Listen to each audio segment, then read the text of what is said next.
When I was in university, this book, House of Leaves by Mark Danielewski, was all the rage.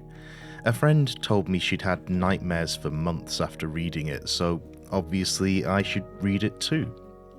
If you're not familiar, House of Leaves is a book about a film about a house that's bigger on the inside. It's a strange and unsettling experience, at least in part because of its use of ergodic elements and layers of meta-narrative. The idea is that by putting extra effort into reading, or reading more interactively, you become more absorbed in the story. And Spine immediately reminded me of House of Leaves. It's almost certainly a big inspiration. It has those same layers of metatext and ergodic elements. It's a story about reading a book about 4 books about books in general. And I could, I suppose, talk about ergodic literature for a while, but these reviews are personal experiences, not academic essays. And more than House of Leaves, Spine actually reminded me of Calvin and Hobbes. Or more specifically, seeing a post on Reddit where someone had found their old copies of Calvin and Hobbes books and was distraught that their childhood self had been silly enough to colour in the strips, ruining the book. But my immediate thought was, no, that book isn't ruined, it's loved, and it'll forever bear the signs of that love. In media, we often see someone's prized collection locked behind panes of glass or still in their original packaging, never opened, never used, never really loved. I have shelves of physical RPGs that bring me joy regardless of whether I'll play the game, and rather than an aesthetic display, I like to keep them on hand and available for me or anyone else to pick up and read at any time. I never really worry about accidentally marking them, because I feel like books want to be read and enjoyed, so a happy book is a scuffed one. Or, as Spine puts it, an unsullied book is a smear against the author, a pristine book is a book defiled. And if you want to look up where that quote comes from, by the way, then Spine has already hooked you, inviting you to put the effort in and to scuff its pages, because this book definitely wants you to sully it.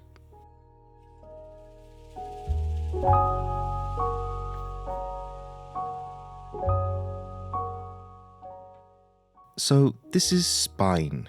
Siderius plugs immortality in 99 endnotes. I have a beta version of the book that Asa Donald sent me just before the release of the game, so I do want to point out that my version might not be current. It's a simple, perfect bound paperback with 2 main sections.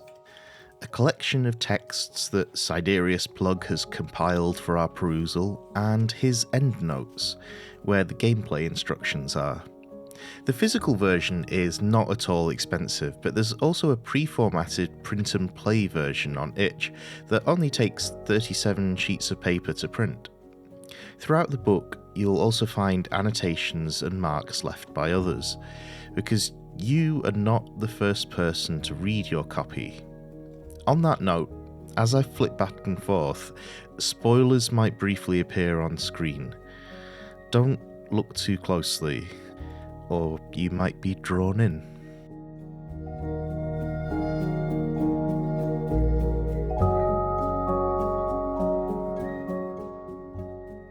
Your grandmother has passed away and left you a book. Siderius plugs immortality in 99 endnotes. You had a strained relationship with her, and by reading through this short book, you might confront those feelings, whatever they might be. You find that the book is actually a collection of short texts, and Siderius plugs many musings on them. There's De Anima Libri, which is about the connection a book makes with the soul of a reader. On Ludius Pigres, a biography of a Renaissance man persecuted by the church. There's a diary of... oh, sorry, this bit's missing. Next, there's Bloody Tyrant Time, a collection of singed and partially destroyed 20th century poems, and The Sleeper Awakes, a journal describing an apocalypse that never happened. While you read, you'll encounter some very strange goings-on. You'll learn about your estranged family and slowly uncover what Siderius Plug had found in these texts, a path to immortality through written text. I don't want to spoil the story any more than that, really. I'll just say it gets weird, with layers of meta-narrative pushing against each other, bleeding through into fuzzy boundaries that make you, the character and the player, question everything. Where the fiction ends and the rules begin is not a simple question.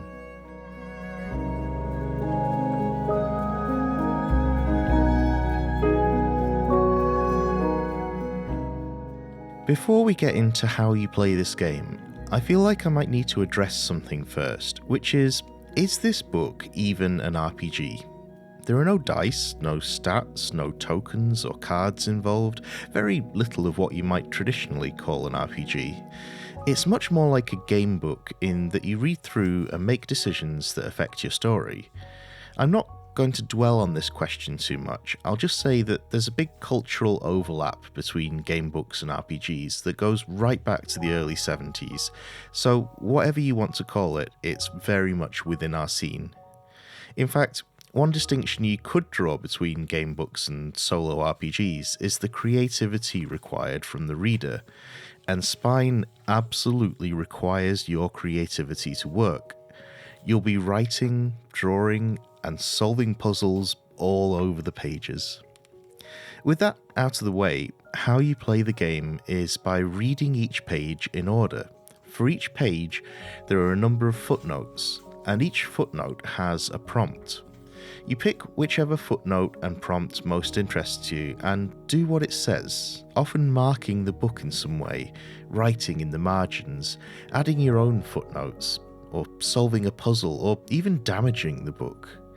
There's a bit of an ARG element to it as well, where you'll find yourself researching historical figures or reading poems for clues. The first page actually does a good job of getting you used to this idea. The prompt I picked had me hitting the page repeatedly with something solid until it tore a hole. And be careful, if you read past a spine symbol in the footnote, then you're compelled to pick that prompt. Sometimes you'll have to advance the clock. You do that by sketching elements of your own portrait in the back. If your whole portrait appears, then your soul has been absorbed into the text. That doesn't necessarily end the game. There may be a way back, maybe. And generally, when you pick a prompt, you'll cross it off because there's an interesting kind of replayability going on where subsequent playthroughs are affected by the previous ones. Otherwise, reading the text is its own game. There are various mysteries and puzzles to solve, and you'll find yourself checking and rechecking previous pages to see if your hunches are correct, or trying to solve the ciphers or little clues in the text.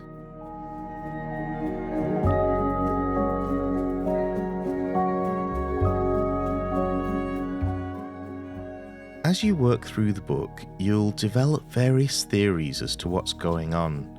There are twists and turns along the way that got me more and more excited as I read. But to be honest, I found the ending just a little bit lackluster. It ended very much the same way I assumed it would by page 7. Spine is replayable. Like I mentioned, the story adapts to your previous playthroughs, which is a really clever feature. But the overall plot and ending will be more or less the same. You have 3 spaces for portraits at the back, implying that's really how many times it should be replayed. But something quite fun the book suggests is to anonymously gift your copy to an unsuspecting victim. That way, your scribbles and notes will become part of their story.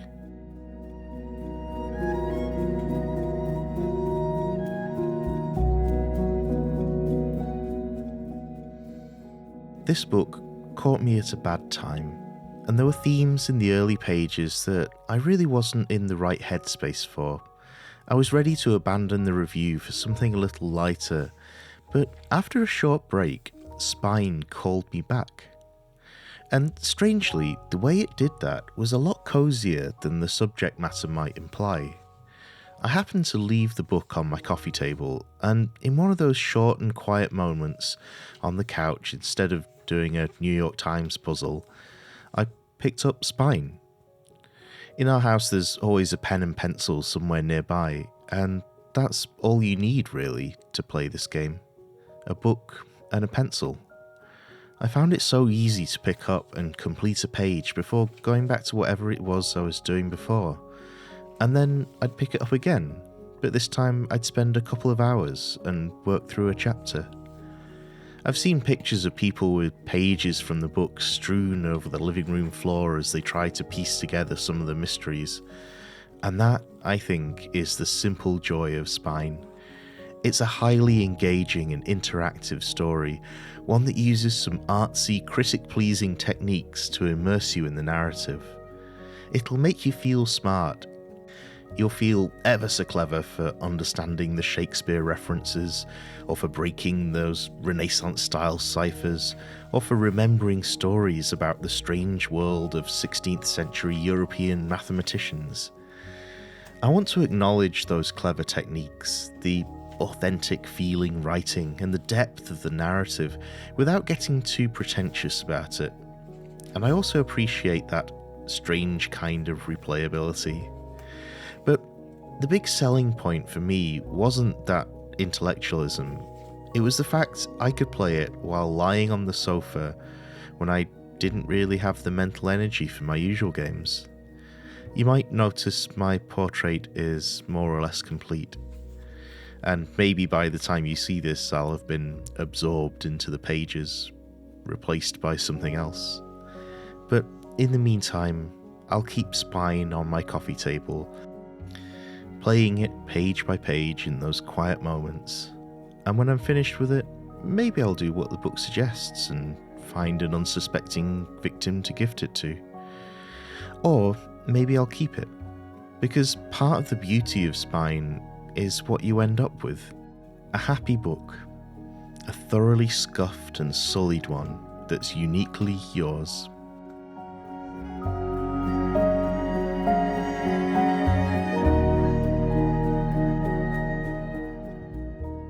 Thank you ever so much for watching, and a massive thank you once again to this month's Ko-fi supporters for all their generosity. If you'd like to support what I do here, showcasing all these weird little indie games, then please head on over to ko-fi.com/cozyrpgreviews. We're back on track now after a week's break, and here are some of the games I've got in the review queue, waiting for that showcase. So if you haven't already, please do subscribe to discover a new game every couple of weeks or so. And until then, happy adventures.